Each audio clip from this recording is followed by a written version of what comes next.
манай эмээгийн надад тод үлдсэн юм гэх юм бол манай эмээ надад эрэгтэй хүнтэй яаж харьцахыг маш тодор, маш ойлгомжтойгоор, маш зөвөр үзүүлдэг гэсэн. Тэр маш чухал. Магадгүй манай дүүд бас эмэгтэй хүнтэй яаж харьцахыг үзүүлсэн баг. Тэр нь яадаг вэ гэхээр эрэгтэй хүмүүс одоо манай эмээ өвөөтэй маань манай аавтай харьцаж байгаа, манай эрэгтэй дүүтэй харьцаж байгаа харилцаанаас би одоо харж штэ.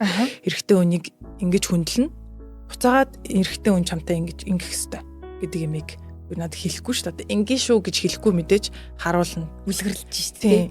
Өөрөө тэр хүмүүс шаардлага тавьж гин те. Буцаагаад тэр хүмүүсийг ямар гоё хүндэлж гин. Тэгээд ингэж ярьдаг. Эхнэр нь хүндэлдэг эрэгтэй хүнийг нийгэм хүндэлдэг юм гэж ярина. Энэ ямар амар үг гэж санана яг үнэндээ.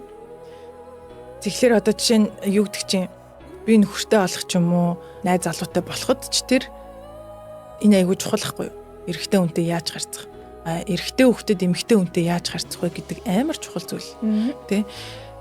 Энэ нэг юм хинч надад өгөх боломжгүй боловсрал шүү дээ энэ бол. Тийм шүү дээ. Тэгээ эмээ юм уу ээжээс өөр хүн. Яг үнэндээ. Тэгээ тэрийг өгч чадсан. Тэгээ би учиргүй өөрийгөө эрэгтэй хүнийг дээдлсэн эцгийн эрэгч ёстой хүн гэж байгаа юм бол биш шүү. Манай эмээж тийм байгаагүй. Яг зүгээр яаж харьцах вэ гэдэг юм байхгүй юу? Бид нэр яг тэ аавтайгаа харьцаж байгаа юм шигээ нөхөртөйгээ харьцаж мэдээж болохгүй. Тэ би чамтай эмэгтэй найзтайгаа харьцаж байгаа шигээ нөхөртөйгээ харьцна гэж байхгүй. Тэр хүнийг яаж хүндлэх ёстой? Буцаагаад би тэр хүндлээ яаж авах вэ? Тэр хүнд ямар шаардлага тавиад буцаагаад би юу өгөх үү гэдэг ч юм уу.